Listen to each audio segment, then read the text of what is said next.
তারা ছোট ছিল, কিন্তু তাদের স্বপ্ন ছিল বড়। তারা তরুণ ছিল, কিন্তু তাদের ঈমান ছিল পাহাড় সমান। তারা ছিল সেই কিশোর যাদের জন্য ফেরেশতারাও অপেক্ষা করত, যাদের নিয়ে রাসূল সাল্লাল্লাহু আলাইহি সাল্লাম বলেছিলেন, তোমরা এদের থেকে শিক্ষা নাও। তারা দুনিয়ায় খেলাধুলা নয়, মসজিদে যুদ্ধের ময়দানে আর কোরআনের আলোয় বেড়ে উঠেছিল। তারা জান্নাতি চিরকিশোর। তাদের আশেপাশে ঘোরাফেরা করবে চিরকিশোররা, অর্থাৎ এই কিশোররা সর্বদাই কিশোরই থাকবে। তাদের মধ্যে বয়সের কোনো তারতম্য দেখা দেবে না। হুরদের ন্যায় এই কিশোরগণও জান্নাতেই পয়দা হবে এবং তারা জান্নাতীদের খেদমতগার হবে। কোনো কোনো বর্ণায় এসেছে যে একজন জান্নাতের কাছে হাজারো খাদেম থাকবে। এই কিশোররা খুবই সুন্দর হবে। অন্য আয়াতে বলা হয়েছে তাদের সেবায় নিয়োজিত থাকবে কিশোররা, সুরক্ষিত মুক্তার মতো। সূরা তুর 24 নম্বর আয়াত। আরও বলা হয়েছে তাদের সেবায় নিয়োজিত থাকবে চিরকিশোরগণ। যখন আপনি তাদেরকে দেখবেন তখন মনে করবেন তারা যেন বিক্ষিপ্ত মুক্তা।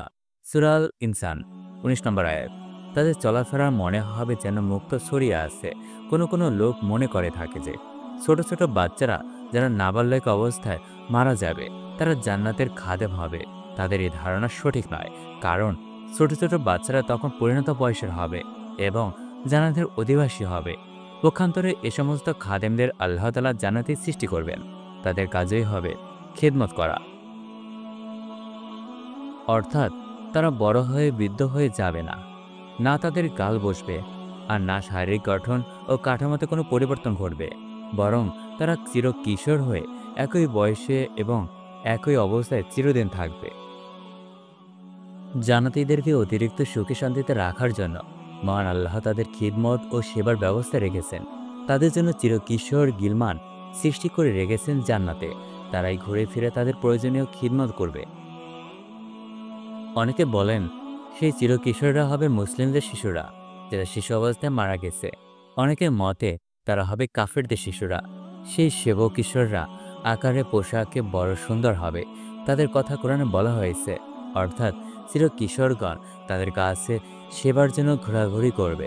তুমি তাদেরকে দেখলে তোমার মনে হবে তারা যেন বিক্ষিপ্ত মুক্তা। তাদের সেবায় তাদের কিশোররা তাদের আশেপাশে ঘোরাফেরা করবে যেন তারা সুরক্ষিত মুক্ত সদৃশ্য। সূরা তুর 24 নম্বর আয়াত। কি খিদমত করবে তারা? সে কথায় মহান আল্লাহ বলেন, অর্থাৎ তাদের সেবায় ঘোরাফেরা করবে চিরকিশোররা, পানপাত্র, খুজা ও প্রসবন নিঃসৃত সূরা পূর্ণ পেয়ালা নিয়ে। ওয়াকিয়া 17 থেকে 18 নম্বর আয়াত। অর্থাৎ স্বর্ণের থালা ও পানপাত্র নিয়ে ওদের মাঝে ফিরানো হবে। সেখানে রয়েছে এমন সমস্ত কিছু যা মন চায় এবং যাতে নয়ন তৃপ্তি হয়। সেখানে তোমরা চিরকাল থাকবে। অন্যত্র ঈর্ষাদ হয়েছে, আর তাদের সেবায় চারপাশে ঘুরবে বালক দল। তারা যেন সুরক্ষিত মুক্তা। সূরা তুর আয়াত 24। অন্য আয়াতে এসেছে, আর তাদের চারপাশে প্রদক্ষিত করবে চিরকিশোররা। তুমি তাদের দেখলে বিক্ষিপ্ত মুক্ত মনে করবে। সূরা দাহর আয়াত 19। এই আয়াতগুলো জান্নাতবাসীদের সেবায় লিপ্ত কিশোরদের বর্ণনা দেওয়া হয়েছে। এই জন্য আয়াতগুলোকে দুটি শব্দে ব্যবহৃত হয়েছে, গিলমান ও বিলদান। যারা কোরআনের শিক্ষা থেকে দূরে সরে কোরআন পাঠ করে তারা এই আয়াতগুলোতে অন্য কিছুর আভাস পায়। আয়াতগুলো মর্ম বুঝতে যারা বিভ্রান্ত হয়েছে তারা সাধারণত দুই ধরনের। এক হলো ইহুদি খ্রিস্টান, দ্বিতীয় হলো ধর্মদ্রোহী নাস্তিক। উভয় দলের মধ্যেই চিন্তা বিভ্রান্তিকর ঐক্যমত দেখা যায় যে তারা এর দ্বারা কোরআনের ওপর অপবাদ দিতে চায়। তারা এই আয়াতের মতলব বুঝেছে যে জান্নাতীরা ওই কিশোরদের থেকে যৌন সুখ লাভ করবে, নাউজুবিল্লাহ। অথচ কোরআনের শত সহস্র তাফসীর গ্রন্থের কোথাও এই কথার ন্যূনতম ইঙ্গিত নেই যে বেহেশতি কিশোররা যৌন লাভের জন্য সৃষ্টি। তাহলে এই বিক্ষিপ্ত মানসিকতার লোকেরা আয়াতের এই উদ্দেশ্য কোত্থেকে পেল? এর উত্তর হলো, আগাছা আঁকীর্ণ হৃদয়, কুরুচিপূর্ণ স্বভাবের অধিকারী ও ভোগবাদের নগ্ন ব্যাধিতে আক্রান্ত ব্যক্তি এর চেয়ে ভালো আর কি চিন্তা করতে পারে? কোরআনের একাধিক জায়গায় কাউমে লূতের বলাৎকার ও সমকামিতার ঘৃণ অপকর্মের জন্য ভয়াবহ শাস্তি বর্ণনা এসেছে। অসংখ্য হাদিসে এর নিকৃষ্টতা, ঘৃণত্ব ও এসব লোকের ভয়াবহ পরিণতির আলোচনা এসেছে। আলেমরা বলেন, দুনিয়ায় কিছু অবৈধ জিনিস জান্নাতে বৈধ হবে। যেমন যেমন দুনিয়ায় পুরুষের জন্য 4-এর অধিক স্ত্রী রাখা নিষেধ হলেও আখিরাতে নিষেধ থাকবে না, বরং জান্নাতবাসীতে এর চেয়ে ঢের বেশি স্থির থাকবে। তবে সমকামিতা এমন একটি কুরুচিপূর্ণ কাজ যা দুনিয়ায় তো হারামই, জান্নাতেও হারাম। কোনো জান্নাতি ব্যক্তি স্বভাব পরিপন্থী এই কাজের প্রতি চাহিদা থাকবে না এবং কেউই এহেনহীন কাজ লিপ্ত হবেন না। কেননা জান্নাতীরা হবেন উত্তম রুচিসম্পন্ন, উত্তম চরিত্রবান, বোধসম্পন্ন। কথায় আছে, যে পাত্রে যা আছে তা থেকে সেটাই বের হবে। অর্থাৎ সুরুচিপূর্ণ লোকদের কল্পনায় সমকামিতার যে বিষয়টি আসে না। কুরুচিপূর্ণ মানসিকতার লোকদের কোরআনের মধ্যে তার বৈধতা খুঁজে বেড়ায়। কোরআনের বর্ণনাতে সর্বপ্রথম ও কুরুচিপূর্ণ কাজ কামরুলুতের কাজ থেকে প্রকাশ পেয়েছে। ঐতিহাসিকদের মতে পাপাচারের নিয়োজিত জাহেলি যুগেও আরবরা কখনো এহেল কাজে লিপ্ত হতো না। এমনকি তাদের কল্পনায় আসেনি যে এক পুরুষ অন্য পুরুষ দ্বারা যৌন সুখ লাভ করতে পারে। খলিফা ওয়ালিদ ইবনে আব্দুল মালিক বলেন, কোরআনে কারিমে যদি কামেল লুতের কুরুচিপূর্ণ কাজটির ঘটনা বর্ণনা না আসতো, তাহলে আমরা ধারণাই করতে পারতাম না যে কোনো পুরুষ অন্য পুরুষের সঙ্গে এহেল কর্ম করতে পারে। গিলমান বিষয়ক আয়াতগুলোর ব্যাখ্যায় সব তাফসীরবিদ একমত যে সুদর্শন কিশোররা জান্নাতবাসীদের অভ্যর্থনায় পানপাত্র এগিয়ে দেওয়া ইত্যাদি কাজে নিয়োজিত থাকবে। কিশোররা এসব কাজে ছুটোছুটি করতে থাকবে। তাদের সৃষ্টি হলো জান্নাতীদের সেবার জন্য। ইমাম রাজি রহমতুল্লাহ বলেন, দুনিয়ার যেমন ছোট ছেলেরা মা বাবাকে পানির গ্লাস এগিয়ে দেয়, ঘরে মেহমান এলে চেহারা এগিয়ে দেয়, নাস্তা পানি নিয়ে আসে, জান্নাতি বালকরাও জান্নাতবাসীদের সন্তানসহ থাকবে। জান্নাতে যেহেতু সবাই সুন্দর, জান্নাতে অসুন্দর বলতে কিছুই থাকবে না।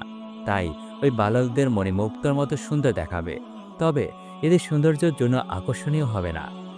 হাদিস শরীফে আছে, সর্বনিম্ন জান্নাতি ব্যক্তিও যখন কোনো কাজে একজন সেবককে ডাকবে, তখন সহস্র সেবক কিশোর লাব্বাইক হাজির বলে উপস্থিত হবে। তাফসিরে সালাবি ৯:১২৯, কুরতুবি ৯:৬৯।